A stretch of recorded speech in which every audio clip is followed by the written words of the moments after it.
কওমি মাদ্রাসার অপর নাম দেওবন্দি মাদ্রাসা, এটাও মনে রাখা লাগবে। কওমি মাদ্রাসার অপর নাম বেসরকারি মাদ্রাসা নয়। সব বেসরকারি মাদ্রাসা কওমি মাদ্রাসা না। যেমন সারসিনাওয়ালাদের মাদ্রাসা আছে বেসরকারি, তারা তাদের মাদ্রাসার নাম রাখছে দিনিয়া। সেটা সব সরকার থেকে সম্পূর্ণ বিচ্ছিন্ন, কিন্তু সেই মাদ্রাসার নাম কি মাদ্রাসা? দিনিয়া মাদ্রাসা। ঠিক পৃথিবীতে মুসলমানদের বিভিন্ন দেশে বেসরকারি মাদ্রাসা আছে, হাজারো লাখো। সব মাদ্রাসা কওমি মাদ্রাসা নয়, কওমি মাদ্রাসা না। কওমি মাদ্রাসার একটা বিশেষ বৈশিষ্ট্য হলো প্রাতিষ্ঠানিকভাবে এলমের পাশাপাশি আমলের চর্চা, আমলের তাকিদ। সামগ্রিকভাবে, ব্যাপকভাবে, সর্বক্ষেত্রে পৃথিবীর কোনো প্রতিষ্ঠানের মধ্যে এই বৈশিষ্ট্য আর নাই। বিচ্ছিন্নভাবে যদি কোথাও থাকে, সেটা তাদের চেষ্টা প্রচেষ্টার মেহনতের বদৌলতে আছে, আমরা অস্বীকার করব না। কোনো কোনো আলিয়া মাদ্রাসাই আছে খুব আমলের, কিন্তু আলিয়া মাদ্রাসা মানি এমন এটা তারাও বলতে পারবে না। এরকম অন্য কারো থাকতে পারে, কিন্তু কওমি মাদ্রাসা মানি হইল সেখানে জামাতের সঙ্গে নামাজ পড়া বাধ্যতামূলক, ঠিক না? কওমি মাদ্রাসা মানে হইল এক মুষ্টি দাড়ি রাখতেই হবে। কওমি মাদ্রাসা মানে হইল টাকনুর উপরে জামা পায়জামা পরতেই হবে। কওমি মাদ্রাসা মানে ছাত্ররা কোনো প্রকার অশ্লীলতা করতে পারবে না। এটা একটা স্বাভাবিক, এটা আমাদের মাদ্রাসার বৈশিষ্ট্য না, এটা সকল কওমি মাদ্রাসার বৈশিষ্ট্য। এই ইমতিয়াজি শান, এই ব্যতিক্রমী এই বৈশিষ্ট্য সামগ্রিকভাবে, ব্যাপকভাবে আর কোথাও নেই।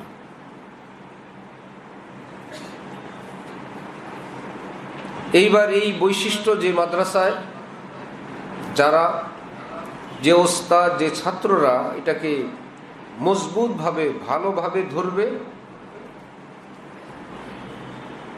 তারা কওমি মাদ্রাসার লক্ষ্য উদ্দেশ্য এবং কওমি মাদ্রাসার মূল লক্ষ্যের সঙ্গে তারা ততটা নিকটবর্তী হবে, ততটা সফল কাম হবে।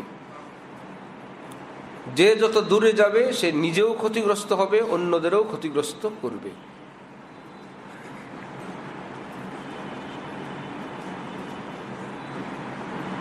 ধীরে ধীরে যেহেতু এখন কমজোর দুর্বলের যুগ জামানা, আমাদের এই কওমি অঙ্গনটা নিজের এই বৈশিষ্ট্য থেকে আস্তে আস্তে দূরে সরে যাচ্ছে। ধীরে ধীরে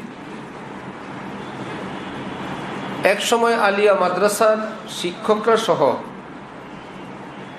এই দেশের ধর্মপ্রাণ মুসলমান এবং কওমির আলেমরা সহ সরকারের কাছে আবেদন করছিল, আন্দোলন করছে, স্কুল কলেজের মধ্যে যে ছেলে মেয়েরা একত্রে পড়ে এটা মুসলিম দেশে চলতে দেওয়া যাবে না। একটা মুসলমান দেশে ছেলে মেয়েরা, উপযুক্ত ছেলে মেয়েরা একত্রে পড়বে, এটা করা যাবে না। সে পড়াপড়ি তখন কিসে ছিল? স্কুল কলেজে। আন্দোলন করছিল কারা? ধর্মপ্রাণ মুসলমান, কওমিয়ার আলেম ওলামা, আলিয়া মাদ্রাসার আলেম ওলামারা। ও এইরকম অন্যায় কাজ এই দেশে করতে দেওয়া যাবে না। কিন্তু ধীরে ধীরে যেহেতু সরকারি মাদ্রাসা সরকারের ফুল কন্ট্রোলে চাকরি, সুবিধা, শিক্ষা প্রতিষ্ঠানের মঞ্জুরি, বেতন ভাতা, সেটাকে তারা আইন দিয়ে যে কোনোভাবে তারা সেটাকে নিজেদের কবজায় নিয়ে নিছে, নিয়ে সহশিক্ষা সেখানেও চালু করে দিছে। বিদেশ থেকে একবার বাংলাদেশে ঋণ আসবে, সুদে ঋণ, টাকা দিবে বাংলাদেশকে, বাংলাদেশ তাদের টাকা পরিশোধ করবে, পাশাপাশি তাদেরকে আরো কি দিতে হবে, লাভ দিতে হবে, সুদ দিতে হবে। এর জন্যও শর্ত আছে। কি শর্ত? যে তোমাদের দেশের স্কুল কলেজে যাই হোক, আলিয়া মাদ্রাসার মধ্যে এখনো নারী শিক্ষা, নারী উন্নয়নের ক্ষেত্রে অনেক গাফিলতি, অনেক ত্রুটি রয়ে গেছে।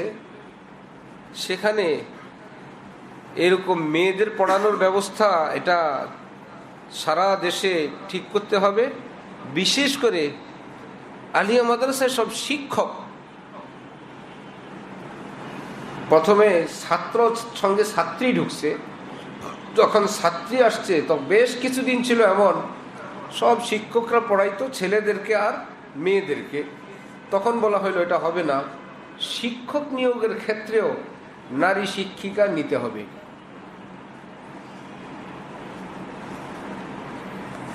খালি শিক্ষকরা পড়াবে তা হবে না, শিক্ষক থাকবে, শিক্ষিকাও থাকবে, ছাত্র থাকবে, ছাত্রীও থাকবে। যেহেতু সরকারি প্রতিষ্ঠান, এই জন্য সরকারের একটা রুলস আছে, সরকারের যে কোনো চাকরির জন্য আবেদনের যোগ্যতা এই দেশের যে কোনো নাগরিক আবেদন করতে পারবে। সেখানে ধর্ম, বর্ণ, জাতি, গোষ্ঠী নির্বিশেষে সকলের সমান অধিকার। যেহেতু সেখানে আগে থেকেই সব শিক্ষক, এখন কমপক্ষে 30%, 10 জনে কমপক্ষে 3 জন নারী শিক্ষিকা নিতে হবে। এইরকম কোনো পদ, পোস্ট, বাংলা, অঙ্ক, ইংরেজি, ইতিহাস, ভূগোল ইত্যাদির কোনো পদ যদি খালি হয়, বিজ্ঞপ্তি দেওয়া হবে। সেখানে যদি কোনো প্রার্থী নারী আসে, তার অগ্রাধিকার, কারণ ওই কোঠাটা খালি, ওই কোঠাটা ভরতে হবে। নাম্বার 1, ধর্ম বর্ণের কোনো বালাই দেয়া যাবে না, এটা সরকারি চাকরি। এই ফাঁক দিয়ে বহু হিন্দু শিক্ষক, বহু হিন্দু শিক্ষিকা আলিয়া মাদ্রাসার শিক্ষক হয়ে গেল। সরকারি চাকরি, পড়াবো বাংলা, আমি তো আর ইসলাম ধর্ম পড়াবো না। হিন্দু শিক্ষক, হিন্দু শিক্ষিকা, প্রিন্সিপালের অফিস, শিক্ষকরা আছে, শিক্ষিকারা আছে, মুসলমান আছে, হিন্দু আছে, সবাই বসে মিটিং করে, সেমিনার করতে হয়। পাশাপাশি তার পূর্বে আইন হলো সরকারি সমস্ত অফিস আদালতের যিনি প্রধান থাকবেন, তার রুমের মধ্যে তার মাথা বরাবর উপরে এখানে না স্বাধীনতার জনক এবং রাষ্ট্রের যিনি প্রধানমন্ত্রী থাকবেন তার ছবি ঝুলাইতে হবে। সেটাও এসে গেছে। এদিক থেকে চলে আসছে নারী শিক্ষিকা, নারী মুসলিম অথবা হিন্দু, পুরুষ হিন্দু।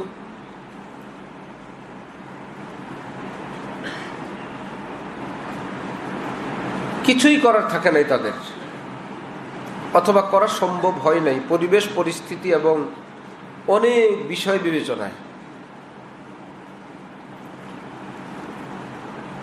এই জন্য আমাদের কওমি মাদ্রাসা যখন সরকার সনদ দেয়, বিজ্ঞ সনদ দেয়, মানে সনদের স্বীকৃতি দেয়, বিজ্ঞ আলেম ওলামারা শক্তভাবে, বিশেষ করে যাত্রাবাড়ি হুজুরের প্রচেষ্টায় যে সরকারের সঙ্গে এই চুক্তি করা হয়েছে, আমাদের কওমি মাদ্রাসার যে মূল দেওবন্দের বৈশিষ্ট্য রক্ষা করেই আমরা সনদের স্বীকৃতি নিব, নইলে নয়।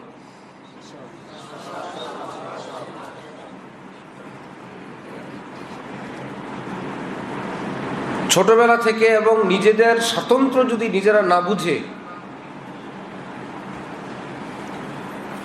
ছোট্ট অনেক তালেবে ইলম কিছুই বুঝে না, কারো কাছে শুনে এটাও একটা মাদ্রাসা ওইটাও মাদ্রাসা, অধিকাংশরাই বুঝে, কেউ কেউ না বুঝার লোকও পাওয়া যায় পারিবারিক ভাবে বা যেখানে ছিল কিছুই শুনে নাই। দারুল উলুম দেওবন্দের প্রতিষ্ঠাতা মুরব্বীরা হইলেন কাসেম নানুতুবিদের জামাত, আর আলিয়া মাদ্রাসার প্রতিষ্ঠাতা হইল কে? ইংরেজ খ্রিস্টান। প্রতিষ্ঠাতা থেকে নিয়ে 25 নাম্বার পর্যন্ত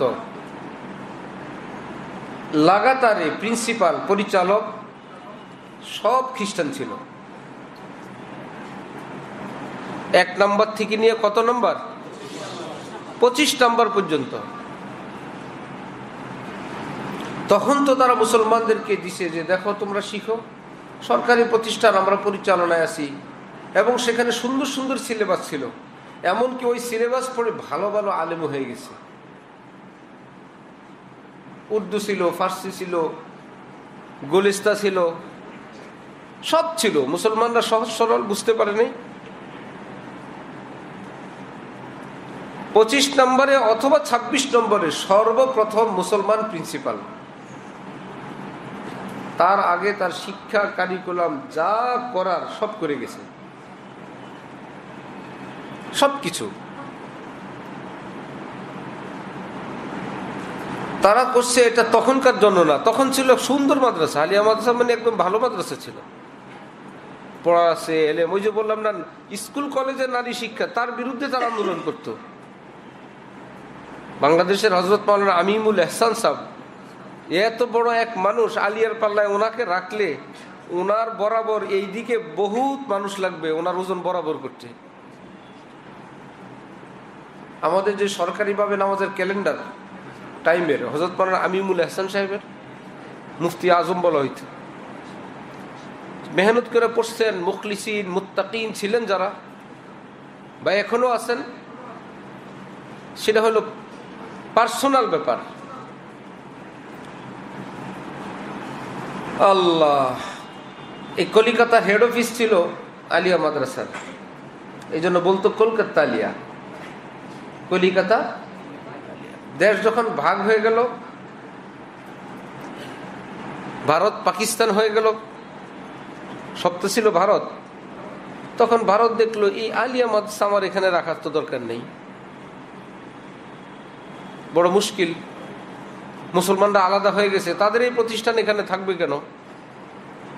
তখন বললো এখানে এটা রাখা যাবে না, এটা পূর্ব পাকিস্তানে পাঠিয়ে দাও। সে কলকাতা আলিয়ার বহু পুরানা, তোমাদের দাদা কারো পরিচিত যে জানো, উনি কলকাতা আলিয়া পড়ছে, কলকাতা আলিয়া। এখন গেলে কলকাতায় কোনো আলিয়া নাই। পরে সে আলিয়া মাদ্রাসার টুল টেবিল, লোটা বদনা গটি হান্ডি বাতিল সহ এটাকে পূর্ব পাকিস্তান পাঠিয়ে দিছে। সেই পূর্ব পাকিস্তান মানে বাংলাদেশ, অর্থাৎ বর্তমানে যেটা ঢাকা আলিয়া। বুঝে আসছে? তাদের উদ্দেশ্য ছিল একদিন এটার রেজাল্ট মুসলমানরা বুঝবে আমরা কি বানায় গেছি। এই জন্য আলিয়া মাদ্রাসায় পড়ে যারা ভালো আলেম হয়ে গেছে, এটা আশ্চর্য ব্যাপার। বা এখন যারা হচ্ছে যে পুরা ষড়যন্ত্রকারীদের সব ষড়যন্ত্র উপড়ে তার বিপরীতে কিছু হয়ে গেছে, আল্লাহ পাকের খাস রহমত। এটা একটা কিসের ব্যাপার?